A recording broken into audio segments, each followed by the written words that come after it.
Arrays. What are they? What do they eat? Where do they live?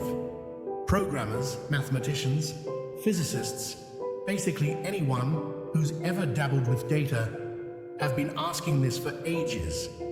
What the are arrays? Are they vectors, lists, some kind of mythical creature that lurks within the depths of code? Are they tiny, harmless constructs or towering multidimensional giants?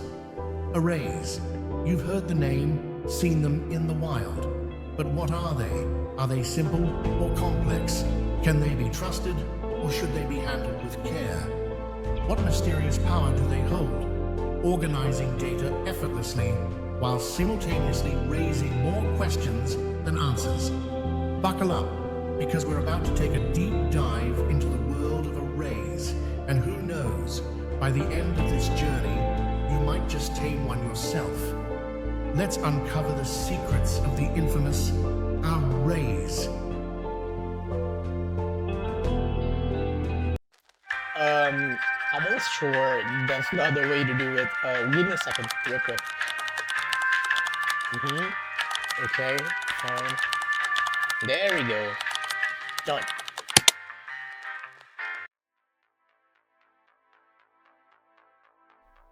So, to start, let's create a box. This box is gonna have, I don't know, 6 elements. That box is what we call a list. Now, to fill the list, let's insert some games, for example, like Skyrim, Dark Souls, Halo, Watch Dogs, and, well, the best one, Shrek 2. Every item on this list can be assigned a number to its position, or it's a call index. Let's call it I. So here would be 1 to 6. In programming, we would exclude the last one, so we would start at 0. But for simplicity, let's start by using 1. As you can see, the number on the index grows to the right by 1.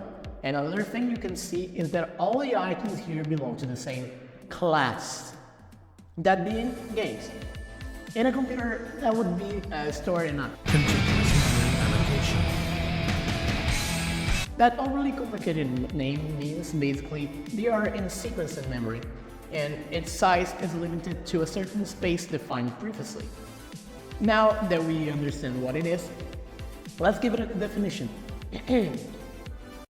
An array is a linear data structure where all elements are arranged sequentially. It is a collection of elements of same data type stored at contiguous memory locations like this.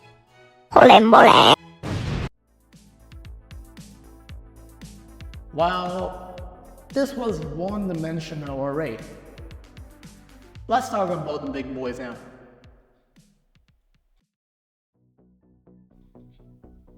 Well, to understand the following things, we need to go back to high school. Yeah, I know it sucks, but it's necessary. Let me teleport us real quick. Okay, done. Here we are. Now, let's understand what is a matrix. And no, I'm not talking about that marvelous movie Matrix. I'm talking about this. Well, matrices are a bunch of equations and systems inside a little box. But I'm not gonna dive deep into that because it's linear algebra dark magic. Maybe in the next video. Going forward on that, the same way we did with lists, using I to find an item, we can do here, but with one difference. Here we have J. That are columns. Matrices can be written as such.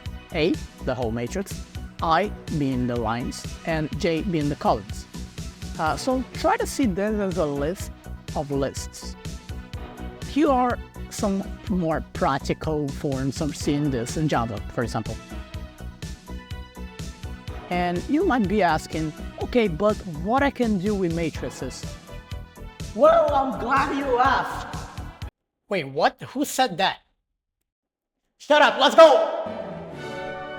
Game theory, okay, there is a lot of theory, statistics, progressive, matrices, more functions, few cycles, symmetry, vector separation,